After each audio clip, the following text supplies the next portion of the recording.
কেমন আছো? এই তো ভালো। তুমি কেমন আছো? ভালো। কি ব্যাপার, মন খারাপ? না। শোনো, তোমাকে বলেছিলাম না আমি একটা জব খুঁজতেছি। ফাইনালি আমি একটা জব পেয়ে গেছি। Wow, congratulations. কিসের জব?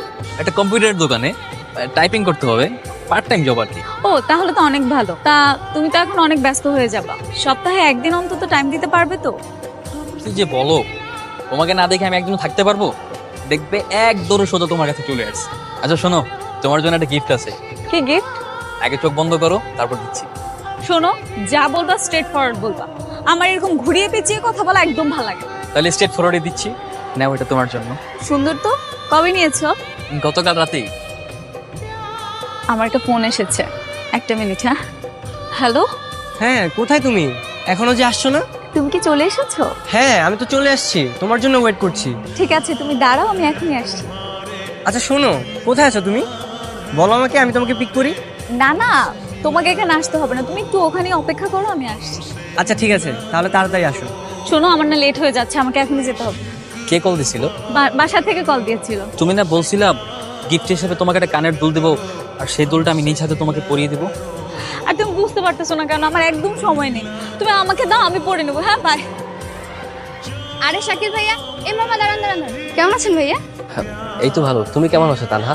হ্যাঁ ভালো। কাজলের সাথে দেখা করতে এসেছেন? হ্যাঁ, এসেছিলাম তো, কিন্তু তাড়াহুড়ো করে চলে গেল আবার, জানি না। আচ্ছা জানা, তোমাকে একটা কথা জিজ্ঞেস করি। হ্যাঁ বলুন। আচ্ছা, কাজলের কি হয়েছে বলো তো? ও কেমন যেন চেঞ্জ হয়ে গেছে, ইদানিং আমাকে এড়িয়ে চলে, আর ওর এইসব অবহেলা আমাকে খুব কষ্ট দিচ্ছে। আচ্ছা তুমি তোর বান্ধবী, তুমি কি জানো ওর কি হয়েছে? আসলে শাকিল ভাইয়া, গতকালকে আমাদের দেখা করার কথা ছিল, ও বললো নাকি বাসা থেকে বের হতে পারবে না, বাসায় নাকি অনেক প্রবলেম আছে। অথচ বিকালবেলা দেখলাম একটা ছেলের সাথে বাইকে ঘুরে বেড়াচ্ছে। আপনি কাজলকে ভুলে যান। ওর সাথে আপনার আর স্বাভাবিক সম্পর্ক হবে না। কেন? কারণ কালকে আপনি ওকে যার সাথে বাইকে ঘুরতে দেখেছেন, ওই ছেলের সাথেই ও নতুন সম্পর্কে জড়িয়েছে।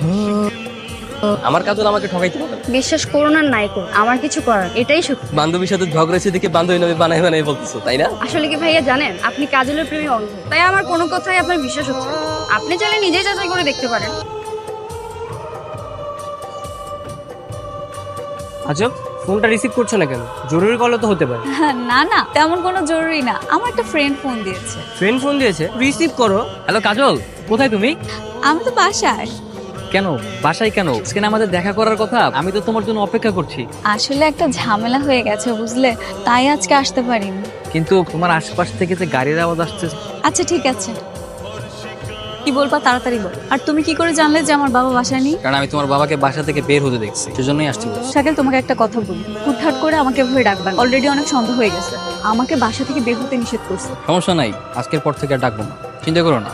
আজকেই আমাদের শেষ দিন। মানে আমি চিন্তা করে দেখলাম তোমার আর আমার সম্পর্ক ভবিষ্যতে খুব বেশি একটা এগোবে না, কারণ তুমি আর আমি সম্পূর্ণ দুজন আলাদা। তার মানে কি তুমি আমার সাথে ব্রেকআপ করতে চাচ্ছ?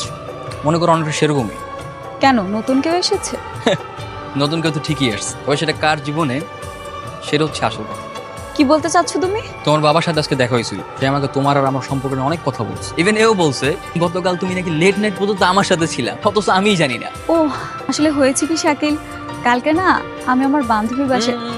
বাস, বান্ধবীর বাসায় ছিলা, ফিরতে লেট হয়েছে, ব্লা ব্লা হ্যান ত্যান। কাজল, আমি আজকের পর থেকে তোমাকে আর ডিস্টার্ব করবো না, কোনোদিনও না, আর কোনোদিনও ডাকবো না। তোমার আর আমার সম্পর্কের আজকেই শেষ দিন।